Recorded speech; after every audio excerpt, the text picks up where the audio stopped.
future.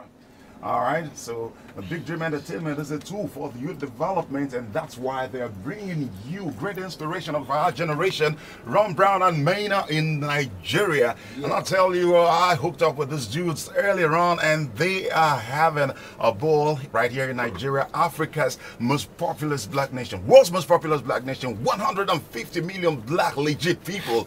And my dogs are here to rock here all for you, courtesy of the Big Dream concert. And it is coming up tonight at Jade's Palace. Voila. You better be there. Don't be told. And hey, how about surprising you tonight? What if I tell you, and all of you out there right now listening to the cool station, that that Maino and Ron Brown are live right here at the cool station. Make some noise, dogs. What up? I can't hear you. What's poppin', Nigeria, Lagos? What's poppin'? We shot. Waiting to happen. No. What's going on? Yeah. That it's called Pidgin English. It's called Pidgin English. Next door is our sister station. It is called Wazobia FM, and okay. the language of broadcast is our local Pidgin English. Okay. All right. So if you want to say how are you in our Pidgin, you say Pidgin. How you did, waiting to happen. What did that happen? So when I say waiting to happen, you say nothing did happen, all right? Nothing to happen. Okay, let's do it. Nothing did happen. So waiting to happen. Nothing to happen. Let me go first with Ron Brown. Ron Brown, waiting to happen. Nothing to happen. Okay, Maino, waiting to happen. Nothing to happen. Welcome to Niger, man. Yeah, man. Are you feeling it? I'm feeling it. Nice to have you. Nice to have you in Nigeria. Nice to have you in Nigeria. Thanks for having me, man. Yes. Well, welcome to the world's most popular black nation. Yeah. How does it feel to be here, dogs? It's tremendous, man. Feel like home. It's definitely historical, man, for me to be here. We come from America. We always hear about Africa. We always hear, people want to go back.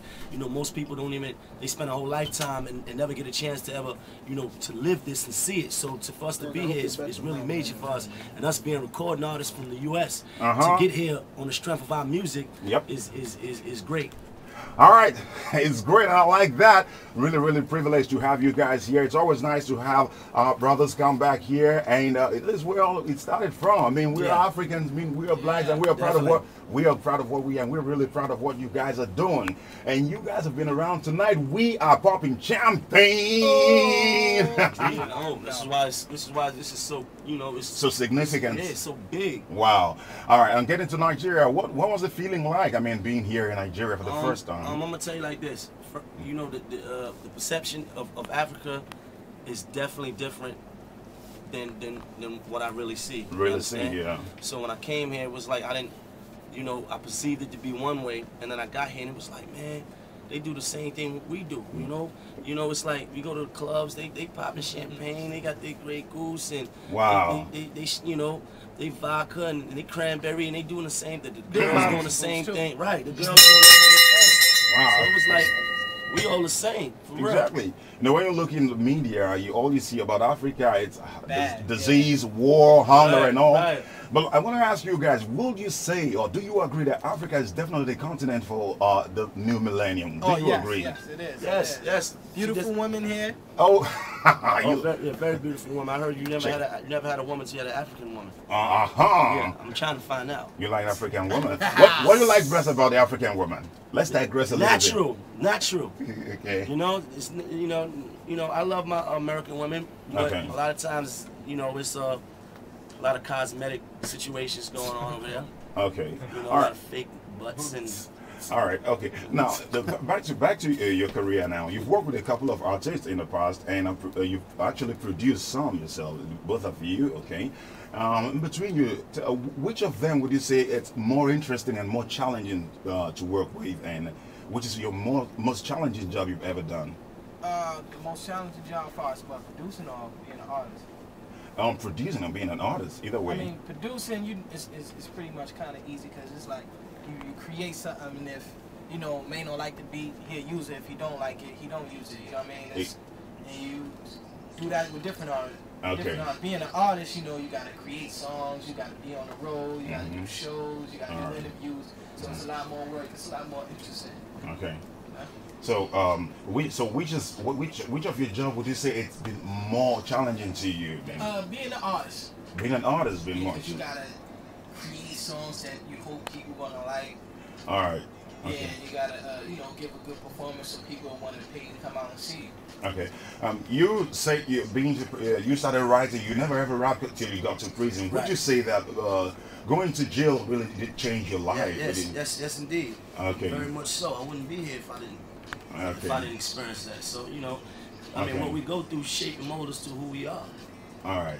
And usually most artists always lay claim to street credibility. You either have sold drugs, been to jail, or done one bad thing or the other. That's what gives you credibility. Right. All right. So, like Wyclef said, no matter how much label records you sell, without street credibility, well, nothing. All right. Does it always have to come from you having a background, with something? I don't think so. Okay. I don't even buy into the whole street credibility thing. I think it's an industry term that they give to rappers that come from certain environments that I don't even agree with, because like I tell people, man, just because people come from the hood, it doesn't necessarily mean that they were involved in what really goes on in the hood. You understand? It's a difference. So, all right. All right, interesting. So about the Big Dream concert today coming up at Jet's Palace, and you guys will be there live. What are the expectations? What should Nigerians, because you guys are really huge in Nigeria, a lot of people, the craze for Ron Brownz and Maino, it's incredible, it's phenomenal. What are the expectations tonight? We gonna party. We're partying. Party. Have fun. That's it. A lot of energy, a lot of fun, a lot of champagne. Yeah. Okay. Now, what are the where do you see yourself? Because the game is really, really tight, and globally, in Nigeria, in Africa, everywhere in America, it's even more intense. Where do you see Maino and Ron Brownz in the next, say, 5 years? Unstoppable. That's a And that's what I call confidence, unstoppable. Yeah. Okay, do you share his optimism? Yeah. You're unstoppable. I'm here. Okay, so would you like to come back to Nigeria right after this? Maybe get a house, or live in Africa, or come. I'm looking for a Nigerian queen. I got one for you already. Yeah. Believe you me. Right after the concert, check me out. Ladies and gentlemen,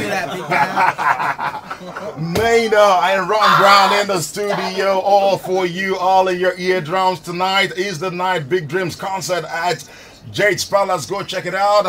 49 Adela Deku Street, Victoria Island is the place to be. You want to check these dudes out? We will be popping champagne. And how about that one? Here's Maino featuring T-Pain. This one is titled All the Above. And tonight we'll be having fun and all the above. Don't touch the radio. It's 969, baby.